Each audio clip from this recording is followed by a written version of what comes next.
Hi, I'm Liv, And I'm Brit. and this is the Reclaimed Motherhood Podcast. This podcast is about coming back home to ourselves as women and as mothers. We're here for the honest conversations, the ones about intuition, fertility, birth, parenting, relationships, holistic health, and the many seasons of womanhood that shape us.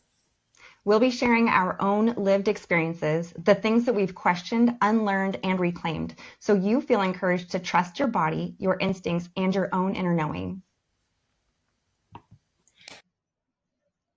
Hello, everyone. Welcome back to this week's episode of the Reclaimed Motherhood Podcast. Britt and I are so excited to be back. It's so funny, Britt and I were just talking beforehand, but we feel like we never really have a hard time coming up with things to talk about because it would literally just be conversations that she and I would have in general. And Mhm. so most of the time we're like, oh, that would be really good to chat about. That'd be really good to record about. Why don't we just talk about it on the podcast? So, That's how it yes, it is. So goes. this week we decided we are going to be talking about all the pressures that we feel in the motherhood space.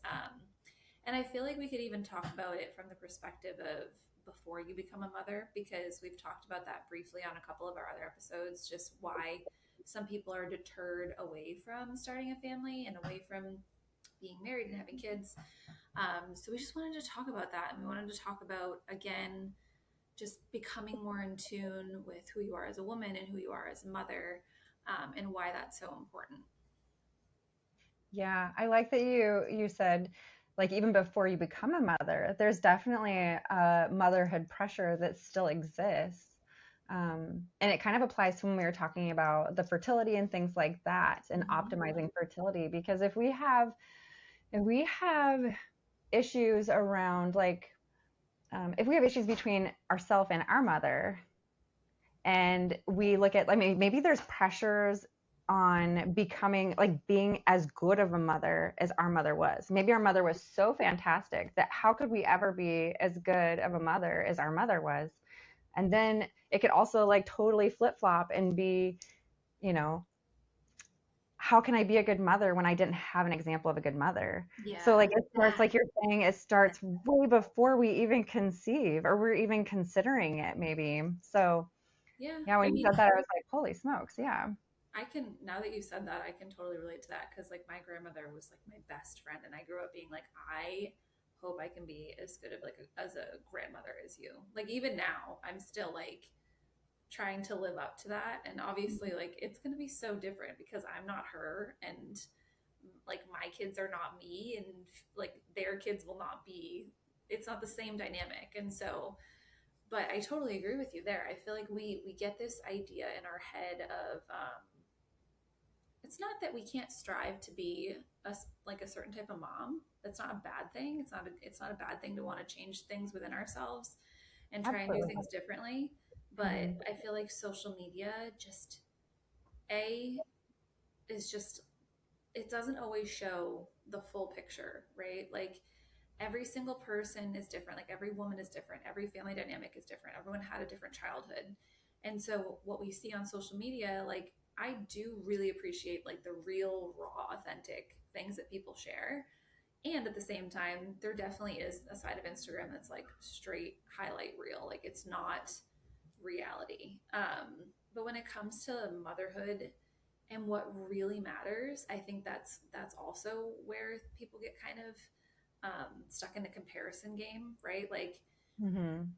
what really truly matters in motherhood to you? Is it like I need my kids to have matching pajamas and matching outfits with me, and like this is just an example, but or like the perfect lunch boxes, or their hair has to be perfectly done, or like am I just more focused on like my kids are in um, like hand me downs and secondhand clothes and like living their best life and getting dirty outside, like there's such a range of mothers, and some mothers Mhm. do things differently, and that's totally fine. Yeah. But I just think that we compare ourselves. We see all these different examples of how a mother is, and then some people get so caught up trying to make their life like that, and it's just that's not who they are. So Yeah. they get so focused on trying to be like somebody else that they're not actually being themselves. And I think that's actually super harmful in general to the woman herself, but also to her kids. Because if you're Mm-hmm. striving and you're trying to do all these things and you're trying to be like another mom, it's or like too much like that. Do you know what I mean? Like trying to like almost replicate what she's doing. Yeah. Yeah, it's like having impossible standards or Yeah, setting expectations for yourself that aren't realistic. right. And if you do that, then there's always this like sense and heaviness of failure. Then you always feel like you're failing at everything or something. And that is a really hard space to be in. And I think that, like, you're right, it's kind of like our culture puts, it's all comes down to like, what are your priorities as a mother? And we're all going to have different priorities. Our priority list is going to look different than the next person's. And that's super cool. Like, Yeah. some of my favorite women to hang out with, mamas, are ones that they prioritize their days differently. They prioritize like what is most important differently.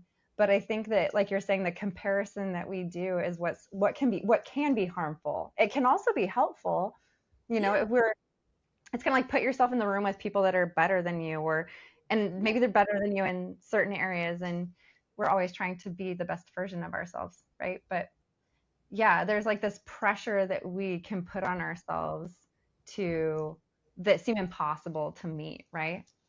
Well, that's like I was trying to figure out how to like verbalize that. So it's not a bad thing to admire a mom or Mhm. want to do things if you're doing something within your family that's not working and you're looking for help or guidance or like a different idea of something else that you want to try. It's not a bad thing to do that. It's not what I'm saying. But to Right. try and like fully replicate and be exactly like somebody else, that's more so the harmful part, right? Hmm. And so I mean that's what you were saying too. Like if we're looking at our mothers, if we're looking at our grandmothers and we're like, I want to be just like them, it's not necessarily a bad thing. But if we are putting too much pressure on ourselves and we literally cannot be them, then that's where it becomes a problem, where we're just like, oh, I'm just failing at this. I'm not good at this. I'm not good at that. And I truly wholeheartedly believe that God gives us our babies and gives us to our babies to be the mom that he calls us to be. And so that looks different for everybody. Like some moms are more crafty. Some moms really like baking. Some moms really like cooking. Some really moms are like outside all the time. There's so many different versions of motherhood and what a mom can be. And like you said, it really genuinely depends on what your priorities are as a Hmm. mom. But I think that if we get too caught up in so much information and so much comparison, that's where it can be harmful. Hmm. Well, and also, like we talk about this every time we have a call, but our Yeah. intuition, right, as we were talking about before we even got on here, is um, being able to rely on our own inner knowing, being able to rely and depend on that to give us a good self check, where we aren't constantly like looking at this mom and looking at this mom and looking at this mom and doing a comparison. If we are, you know, if we're spending time with God every day and checking in with Him, and that's something we can have like regular conversation with Him, right? Like He's never not with us. And so, Mhm. um, mothering with Holy Spirit, I think is a really good. I don't know if I just took a total turn from what we were talking about, but if we're doing motherhood in that space where we're doing it with Holy Spirit, then I think that there's going to be less of the harmful comparison happening Right. and more of the helpful comparison happening, Hmm. likely. Yeah. Well, that's kind of what I'm trying to say. I feel like I don't know if I'm saying it clearly, like in a way that makes sense. I don't. You can tell me if I'm wrong, but it's like That's how I talk all the time. I'm like, does this make sense? In my head, it makes sense.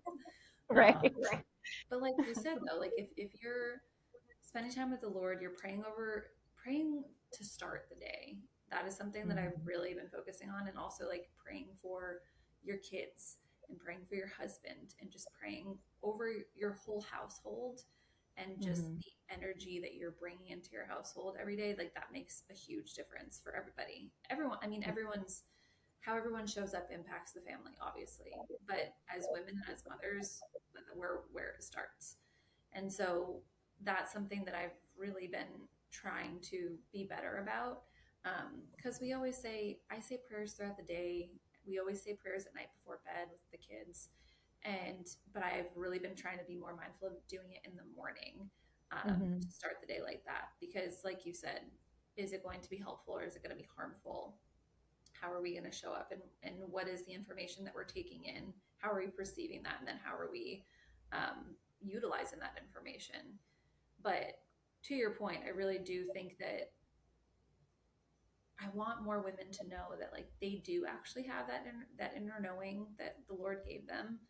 And Britt and I were just talking about this before we hopped on. It's just there's so many things in our society that we have seen so many people outsource, and it's just because we've been basically taught from day one to A, outsource, and B, not listen to our own bodies. Like basically that every single thing needs to be fixed or addressed by someone, whether it's like in a doctor, any sort of expert, right? Like anything that Britt and I share, we're not claiming to be experts.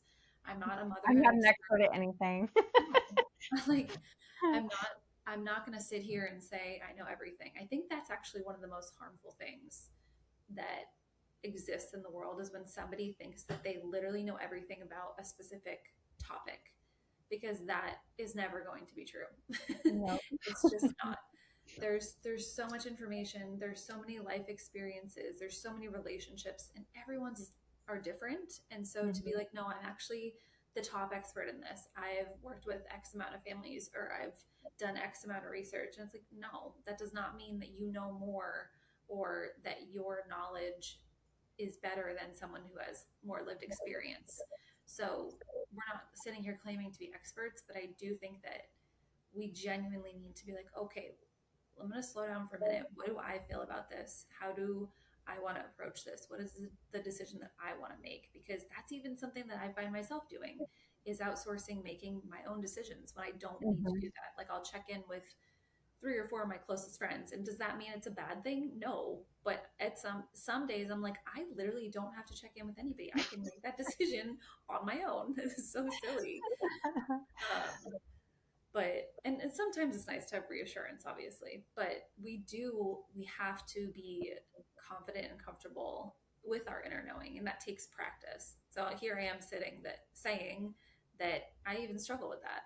And like there's days where I'm like, am I doing the right thing? Is this the right thing to say? Have I approached this in the right way? Should I be approaching it in a different way?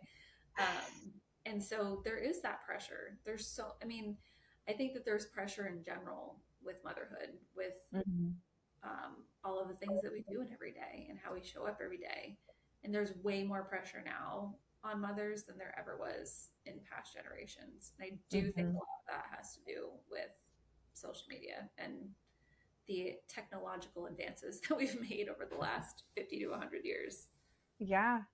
Yeah, there's a lot of pressure that we just put on ourselves, right? And um, then not like you're saying, then we're getting online and we're like, oh, oh, oh, and then we're like, whew, it raises that standard for us every time we're looking at something or comparing ourselves. But I was thinking about how, and I don't know, we talked about this before probably, but just how our intuition, how we start outsourcing is like in grade school, and we're like, I have to go to the bathroom, and they're like, now's not a good time, so you're gonna Yeah. have to wait, Yeah. or you can't go unless you have this hall pass or whatever, and then it's like, okay, so we're holding our pee, and then it's like there's just like so many things that we go through. Just if you're looking at, we start out in kindergarten or maybe some people preschool, and it's like everything has to be when it's convenient for the authority figure that's in charge, right? Mhm. If it's not convenient for whoever's in authority, then we just need to, we have to be like, okay, yeah, maybe I don't have to pee right now. Yeah. Maybe, yeah. So Just then tell we my start body like, no. You're yeah, silly. No. that's silly. Come on now. Um, yeah, and it's like there's like seasons that we go through too where we're less confident in our inner knowing, and I think that's okay, and it's good to acknowledge that. I was thinking about Dylan this last weekend. She's like, "So should I go get a coffee?" I'm like, "That's totally up for you to decide, ma'am. Like, don't ask me. But like even decisions like that, when we get into a place and we're in a moment where it feels like everything else is like falling around us, and it's like, I don't even know if I want a coffee right now. No, that's for Let me real. phone a friend. Do I need to get this chocolate bar? Do I need to make cookies? Like, You deserve it, sister. Uh, oh man. But yeah, I mean, it's like we're trained to outsource from a very, very young age, and then it doesn't stop. It's like then we're constantly going for our most kids go for their annual checkup. So they're like, okay, well, I have to go to the doctor once a year for the doctor to see how tall I am, to make sure I'm growing like I'm supposed to make right, sure that I'm gaining the weight that I'm supposed to, but not too much weight. Make right, sure that I'm getting all of these shots that I need because my body doesn't know how to take care of itself and it needs all of these outside things to like function well. My body can't do it without all these things. So I like need to go every year to make sure that I'm okay, because I don't know if I'm okay until the expert tells me I'm okay. I mean, we're teaching these kids, taking them in for their annual checkups. And I'm not judging or shaming. Like I totally did that with my older kids. yeah, Um, but what we're training our kids to do is depend on an expert for them to outsource to tell them if they are okay. So what we're doing is we're training them to not listen to their inner knowing and to silence their own maybe opinions on what they might be experiencing because they're not an expert, right? right, And so like you are an expert of your own body. Tell me what you're feeling. What are you experiencing right now? well, Like you that's, are the expert. yeah, I mean, that's honestly, one of the biggest things that I try and do with my daughter, and I will do with my son, is just like, what do you feel? What is your body feeling? Because, like you just said, like when Dill was asking you if she wanted to get a coffee, you're like, I don't know, do I you? don't know. But it's things like that. Like I have to remind her, like, I don't know if you're feeling full. Are you still hungry? Like, is your body still full? Or like, I don't know if you have to go to the bathroom. Do you need to use the bathroom? Like, you either do or you don't. There's no way Mhm. that I can know that. And like that's like just the simple daily things. Do you know what I mean? And Mhm. so it's like teaching them, okay, how am I actually feeling? Makes will make a world of a difference as they grow up. Because I'm hoping that them that with us setting that example, they'll grow up and they'll be like, oh, I don't need to ask for permission for these things. Like I can just do them because I Yeah. know what's best for me. And I feel like you said, it starts when you're so young. It starts when you're so young. And I do think that since we are two moms and we're on a podcast, I do think it impacts girls and women more. I feel like Mhm. there's just this, like you're a little girl and you do what I say, and I don't know. It's just kind of like the good girl mentality, Mhm. right? Yeah, that definitely is a thing. And Mhm. that leads to being a good patient, right? And so Yeah. it's all tied in to each other. And so while we are talking about becoming like mothers and women and the children that we're raising, like it matters so much how you raise your kids. It really does. And so the priorities, like the core foundational things that matter to you, should be what you're doing in your motherhood journey with your children. It shouldn't be, well, my so and so did this or so and so did that, so that means that I have to do that. Because there's things that there might be ways that you were parented or taken care of that you don't feel comfortable doing as a parent now. Like if you were raised a certain way, I mean, I know that I have experienced that, and there have been times where things have come up, like I've mothered in a certain way, and then I'm like, ooh, no, like I didn't. That was a mistake. I need to go back. I need to unlearn that, and I need to try something else. And like Mhm. I said, it's not saying that it's a bad thing to listen to other people, but I feel like those people need to be your community. They need to be people who know you, people who know your heart, people who know your family, people who know your children. And I think that that's one of the things in general that make women afraid to have children, is just that sense of community is so lacking nowadays, Mhm. like the Mhm. in-person community. And so when it comes to that, I feel like that's why so many mothers and women are outsourcing to things online, is because they feel like they don't have those people in their life who they can go to and ask questions about Yeah. about anything, but especially when it Mhm. comes to motherhood. Um, Yeah. and I'm not saying that those resources are bad things. It's just I feel like if you are having, if you're really struggling, it should be someone who you're going to, who can like come over and like sit on your couch. Like that's a level of comfortability that I feel like that's who you should be outsourcing to, right? Yes. If you're looking for guidance, it should be someone who really genuinely cares about you and your family, Mm-hmm. and how everything is working for you.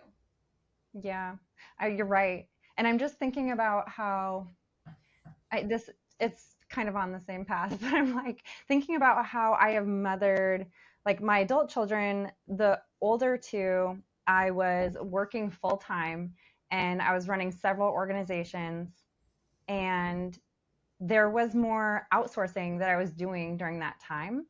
Mm-hmm. And right now I'm having this like kind of realization that it likely came from a place of like, I don't spend a whole lot of time with my own children. I'm spending as much as I can. But when you're working full time and in the medical field, there's like, you just get home whenever you get home, whenever you're done with your last patient, right? It's not like you have like a time off. So, like, I just spent whatever time I had with them, I spent with them. But it was so busy and so many sports and things like that that I'm like, I don't know that I think there was a lack of me being present, both physically and emotionally, Yeah. that made me question and not feel confident in my own knowing Mm-hmm. because life was so chaotic. And I'm just sharing that in case it resonates with somebody, that I also had the opportunity to parent my youngest of the adults, where she was homeschooled and I was home full time. Mm-hmm. And I will tell you that I had a lot more confidence in my ability and capacity for mothering, for motherhood, because of the amount of time I was getting with her. Mm-hmm. And it I'm wanting to encourage moms, like, if you can figure out a way to be home full time with your kids, that is the way to do it. That's the way to do motherhood. And I loved my teenagers, loved my teenagers. People are always like, oh, teenagers are the worst. Just wait till they're teenagers. I'm like, you guys are the worst. I love the teenagers were like my favorites. And they can be hard. Well, With one of and mine, it was extra hard, but yeah, but I feel like any part of raising children can be hard, right? yeah, it's all Because hard. But I there's think that there's more pressure on you to do motherhood a certain way, or for it to look like you're doing it right. right.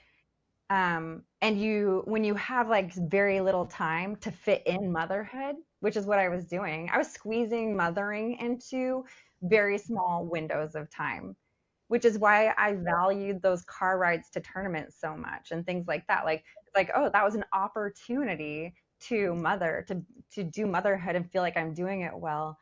And I'm just sharing because I'm having this like realization that I'm like, well, gosh, if you can just be more present physically and more present emotionally, both, then I think you relieve a lot of the pressure. But Yeah. Well, and that's the thing though, is we're literally talking about the pressures that we feel. There's so many different ways that I feel like moms are pulled, right? Or I mean mhm, anybody, but like women and mothers specifically are pulled like, you need to be doing this, you need to be doing that, you need to be doing more sports, you need to be doing less sports, you need to be making sure they have this food and making sure they don't have that food. Like there are so many different ways that we're being pulled, but mhm, it all comes back to our priorities and spending time with our kids. yeah, And to your point, like when you were saying, well, people always say, well, just wait, in a negative way. I wish that more mhm, people would be like, just wait until you get to this part and like excited yeah, about it. Because yeah, my daughter just had her birthday, and I'm just like, there's no part of me that's dreading her, like seeing her at a different age. Like, do I miss, like, I feel like that's the that yes, it's both. It's holding both feelings at once. Like uh-huh, birthdays are so emotional for me because I'm like, you're never gonna be this age again. But I also really love watching you grow up, and each year there's just something new that she's doing or saying or loving, and it's cool to see, and I love that. Hmm. I'm not like, oh gosh, she's doing this year, you know. Yeah. um, and I think that again applies to like being in tune with yourself, but also being in tune with your kids. And how can we do that? How can we be in tune with our kids? It's like actually spending time with them and actually being Hmm. present with them. Yeah. And it's hard because I feel like society is literally not set up to support you. No, Like it's if you, not set up like that at all. no, it's not. And I was even having this conversation with my dad, because I've been trying to figure out balancing having two kids and an age gap and still and like working at the same time, but also wanting to be home with my kids. And I've always found ways to work and have my daughter with me, and now I'm doing it with two. And Hmm. I was talking to my dad about it, and he's like, it's really awesome that you have figured out a way to do that. He's like, that was not it wasn't an option when you were a kid. Like there wasn't a way to do that unless someone had their own business and they made their own rules, right? So, Yeah. but again, circles back to like outside authorities, right? Um, Hmm. and I do think it's really cool for your children to see you being able to be home with them and then also being able to run a business, Hmm. um, and or figuring out a way to balance that works for you. Also, balance is like a made up word because nothing is ever What balanced. is balance? What is that? We I will never find it. we get through it day to day, but there is a way to do it, and Yeah. there's a way to do it that honors your motherhood journey and your children and your family. Um, and I just think it comes back to sitting down and really looking at what your priorities are. What are your core foundational values? What matters most to you and your family? Hmm. I think Yeah. that I want more women to feel encouraged in being like, okay, what do I actually want for myself and my family? What do Hmm. I want for my children? How do I want to show up as a mom? Hmm. Because if we really sit down and like peel back all the layers and peel back all of the societal pressures, like where does that leave you? And Yeah. how does that um, how does that make you feel in terms of like Mhm. shifting things in your life? Yeah. I and it's funny that you're saying that because Dylan, my oldest daughter, she's made comments about, you know, I'm so jealous that you got to be home with Edie and Edie got to be home with you. And I never got to have that part of you. Like she's watching Edie or Dot have a different experience out from me as a mother than, than she was able to have. And so she had kind of an emotionally dysregulated, very busy, physically not home a lot, mom. And she's watching a different version of me mothering, and it's hard to hear. I think you have to be really open. Your kids are going to be adults and they're going to share things with you about you and their experience of you that are going to be really difficult, like painful to hear. And it's good to be thinking about those things before you start a family or while your family is young, thinking about what their experience is going to be and how can you optimize that experience, their childhood experience. And the thing is they don't care about um, they honestly don't care about getting the coolest car in high school or you know those things don't really matter. So like the second income thing, um, and also like there's never been an easier way to own your own business and make a living online than there is right now. And I think that too many of us, and I'm guilty, are in survival mode and we don't have the capacity to think outside of what we're doing day to day.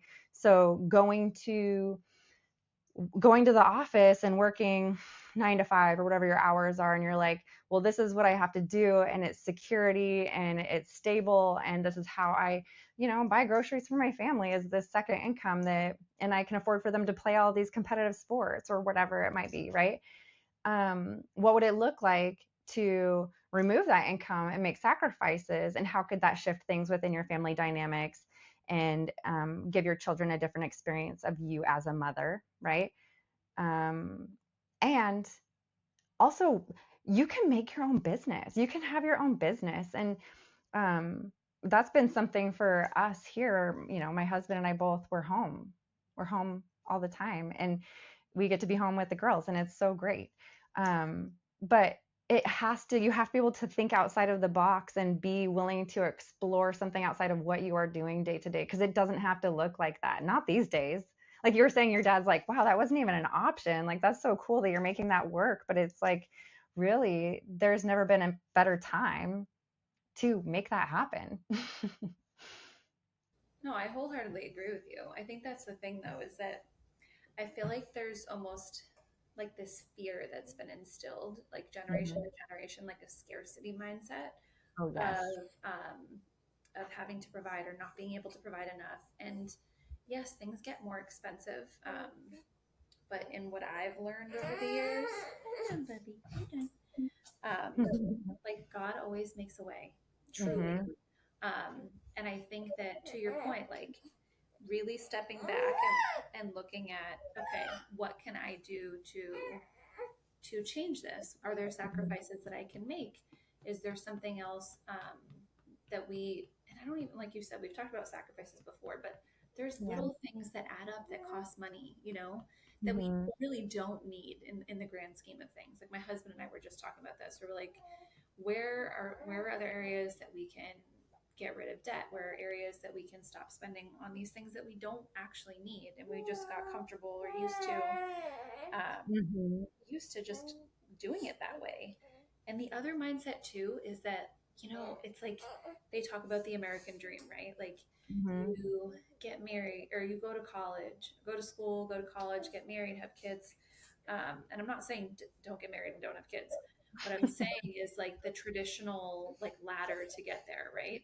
Yeah. Um, because I look back at my college degree and I'm like, I spent so much money and I did not have to do that because I'm not even using that degree at all in any Most people have that to share, right? right. And Yeah. so that's the thing though, is that we have this one track mindset of, okay, I have to do things this way.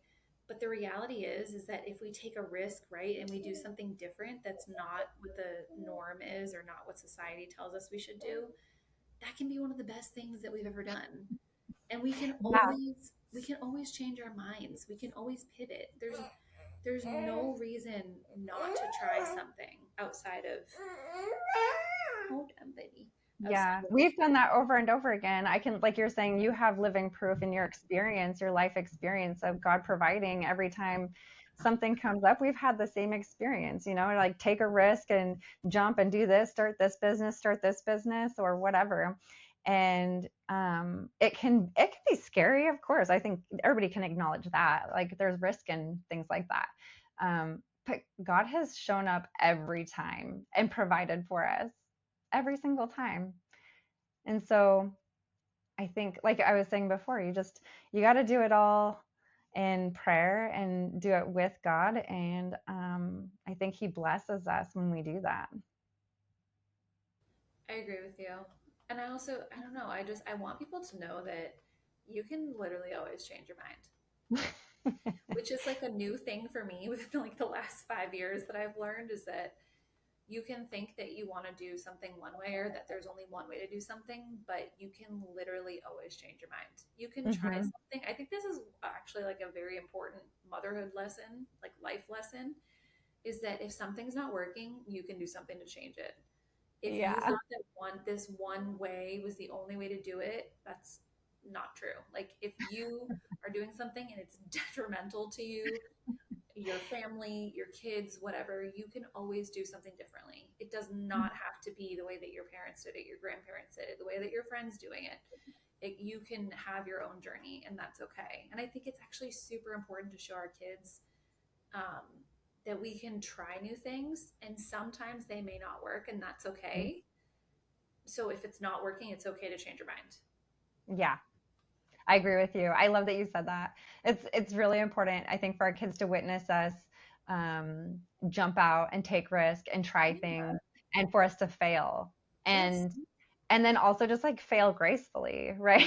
Like not always. I don't always fail gracefully, that's for sure. No. But But I um, do I do think also that, like, even if there's situations where you try something and it doesn't work out, I also believe that in a way, like, that's actually protection from, it's not always. what you're supposed to be doing. It's not what God's calling you to do. Hmm. Hey. Hmm. And I think that's important for kids to know too, that, like, okay, what someone may view as failing, it's a life lesson. You're learning something. It's redirecting you somewhere else, Hmm. instead of just being like, oh, I'm a failure, I can't do anything, or there's no other way that I can try this because this is the only way to do something. um, Hmm. I want that to be encouraging to anybody, but especially mothers and their children.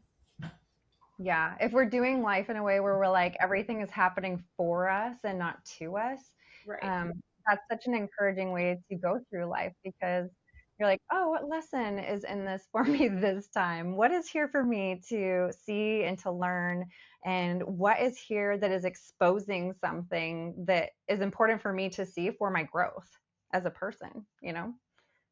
Yeah, I mean, I think that's part of it all, though, is the journey, right? That's the Yeah. whole thing. Is I feel like so many people are just, let's skip to the good part, and I'm like, no, like, the way on the way to the good part is where you learn the most. That's where Mhm.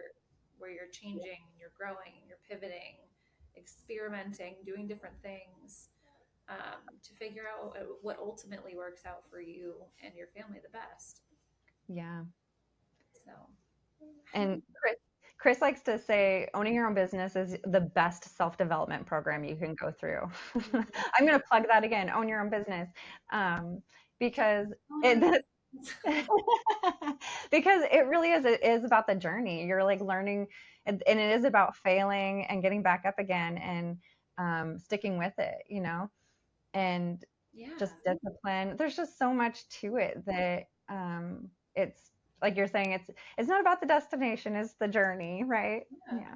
But and also too, to your point, like when you were saying failing and getting back up, that's the thing though. Like, we have to show, we have to be confident in our ability to do that, right? To be like, okay, that didn't work, so what am I going to do now?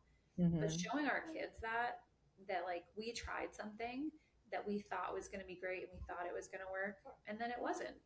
And so then Hmm. we tried it a different way because we're trying to figure out what works best. I think having them see us go through that process is important. And I also think when it comes to motherhood specifically, I think about, like, how I was mothered and then versus how I'm mothering now. um, and it not in a way that I'm comparing it, but I really try and involve. You're so smiley. Sorry. I really try and involve my kids in the whole process and, like, talking through things and communicating things, because Hmm. I want them to see that, like, I even though I'm this age and I'm a mom, I don't know everything. I can always learn. I can always do something differently. Like, Hmm. I'm not the end all be all when it comes to that. I don't think that I know everything, because I remember when I was a kid, I thought my parents knew everything. I thought they had it all figured out. And now I'm their age and I'm like, you were lying. You did not know, It's such a rough day when you realize how human your parents are. right? And you Yeah. realize that, like, everything you thought was not reality. Oh my gosh. Yeah, and there's so much that our kids expose to us as well. Like I feel like my kids have, like, they continue to refine me as a human. There's like a constant refining, calling me up and calling me out and showing me where I can do better without showing me where I can do better, right? I mean, I think that's one of the most beautiful parts, though, is like Mhm. we're learning from our kids too. Mhm. And Yeah. I And I was think thinking about what keeps us from taking those risks. And I was thinking about like, well, it is the pressures that are put on us as mothers to do things right. Right? Like that's where the pressures come from. So like if I'm going to consider starting my own business, what will other people think? Well, if I walk away from my 9 to 5 that's so secure and stable, what are people going to think? What are my parents going to think? What is everybody going to think? And I think that those are some of the pressures. It's like, well, the important thing is that you are providing, and like there's not as much of a high value on the mother being in the home. And that kind of comes back to like us, what does our priorities look like, like what do our priorities look like? um yeah, so I think that that's part of yeah, we put pressure on ourselves as mothers, but there's also these outside pressures for us, like to do the mothering correctly. Or even if we are going to, let's say you have like a young child, I don't know, 5 or 6 or something, and they're acting up, then there's other people around. I see moms kind of like, there's like this gentle parenting movement, and I'm not saying hit your kids. I'm definitely not saying that. I'm like, it's okay to reprimand, and it's okay to have direct conversations with them and tell them when they are wrong, especially if they're like hurting other children, right? But there's like so much of this gentle parenting happening that I witnessed that on the playground, is why I'm bringing that up. But I'm like, there's those pressures to, like, as a mother, like, am I going to do it wrong, especially in front of other people? There's already pressure, like, am I going to do this wrong? Am I going to mess this kid up? And here's the truth, you're probably going to mess your kids up. It's like, I don't know if there's getting around that, friends, but that's what I was going to say, though, is that there is this outside pressure, right? This outside pressure of doing it wrong. Or I feel like when it comes to parenting now, we've swung too far when it comes to like the gentle parenting, right? And I'm actually undoing a lot of that within my own family, within myself and my daughter, because we swung way too far. We were too permissive of certain things, because we were worried about like upsetting our kids, traumatizing our kids. And this is not taking away from people who had very horrible childhoods. That is not my point. Um, right. or like abusive childhoods. That is not what I'm saying. But what I am saying is that what I'm seeing, because I've worked with kids in so many capacities, and I've over the last 5 years, I've seen it so much more so where these children are running their parents' households, like running their lives. And that's not helpful for anybody. And so there has to be some sort of like redirection with that, with mothering. And I think because we were so worried that we were going to traumatize our kids, like we are going to hurt our kids unintentionally. That is the reality. And so it's not saying don't be mindful of that. It's saying, okay, how are you approaching it in a way that's actually going to be developmentally appropriate for them, and that will help them understand why you are parenting the way that you are. And sometimes the answer is literally because I said so. After you've explained it at length, like sometimes it's like, no, you just need to listen. And that's hard for a lot of people to hear. And they're like, oh, well, that's super, super authoritative. And I'm like, well, sometimes kids need to know that they're actually not the ones in charge. Yeah, because you're setting them up for like they could get hurt. I'm just thinking of like situations where like sometimes they do need to hear like, no, just make sure you're listening. And it's like out of for their own good the majority of the time. you know? That and like you said, when it's coming to like being at the playground, they could hurt somebody else. They could hurt themselves, and they could hurt somebody else. So that's a big part of motherhood, is also trying to keep your children from hurting themselves because they're not listening. Yeah. And you're trying to, in a way, protect them, but also sometimes they just learn the hard way and then they never do it again. Yeah. Sometimes you think they're going to learn the hard way and they just keep doing it over and over again. They don't actually learn. And you just have to witness it. I mean, sometimes you have to witness it and hold space for that. Oh man. Oh.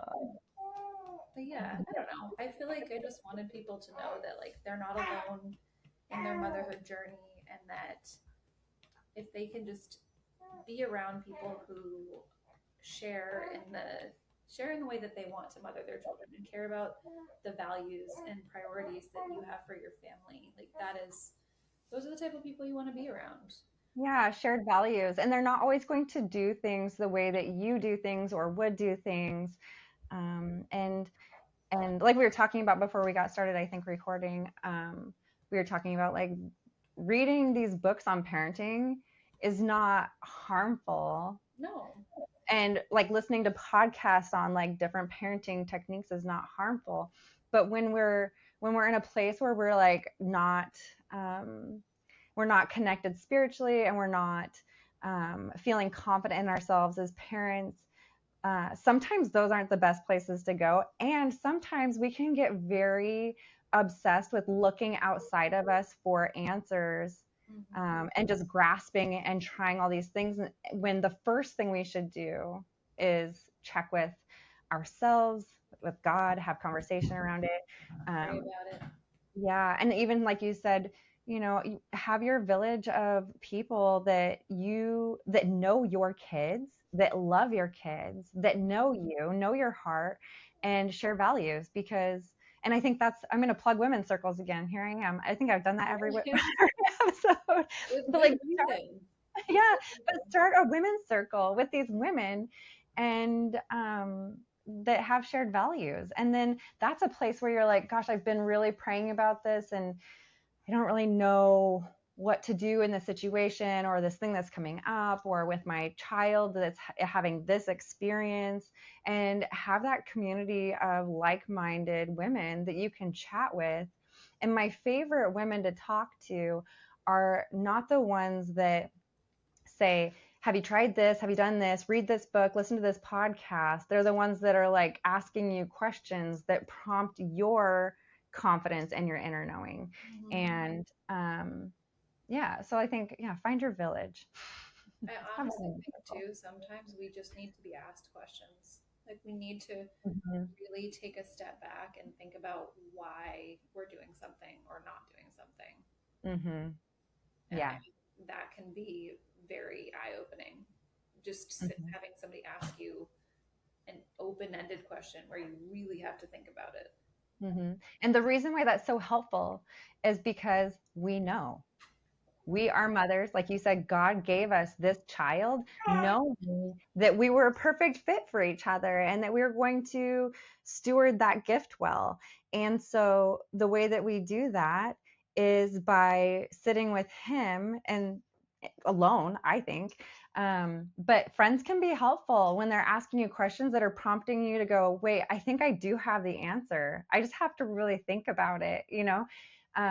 But not only does having somebody ask you those questions, like, that's helpful, but it also builds our confidence in our own knowing. Yeah, I agree with you. And I feel like you're saying, women's circles and being around people who have those shared values is so important because they know you. That's why Mm-hmm. they're asking you those questions, because they want you to notice something within yourself. They don't want to be Mm-hmm. the ones who are telling you what to do or how to do something, or that you need to Mm-hmm. change something. And I do think that there are also times where it is helpful to have a friend being like, hey, I noticed this within you, or I noticed this coming up for you, like holding you accountable, because Mm-hmm. sometimes we have a really hard time doing that, holding yourself accountable. Mm-hmm. Okay, Sam. Hi, buddy. um, but yeah, I feel like, I don't know, I hope that everything that we were talking about is helpful to women and mothers, just that you have an inner knowing, and sometimes you just have to sit, talk to the Lord about it, pray about it, talk to your people about it, and really just do some reflecting on if there are things that you need to change or want to change. How can you do that in a way that works for your family? Yeah, because we can acknowledge there are a lot of pressures that we put on ourselves, and pressures that come from outside people, whether they're in our family or teachers or doctors or whoever these authority figures might be in your child's life, that can like strongly influence how we make decisions. It is important to come back to exactly what you're saying. Yeah. Yeah. Well, I feel like these conversations are even helpful for me. Sometimes I'm like, I think I Yeah. need to talk about this at length. Oh, yeah. I feel the same way. All right. Well, we hope that you guys enjoyed this episode, and we'd love to hear some of your thoughts on your own personal journey, whether you are already a mom or are thinking about becoming a mom, or if you're married or not married yet. We'd love to hear from you guys. So we always share in our podcast every week. We share our email address and our personal Instagram. So if you guys ever want to share anything with us, we're more than happy to be a sounding board for you. And Hmm. if there are any topics that you guys have been wanting to hear more about, you can let us know that way too. Yep. All right, guys, we will be back next week.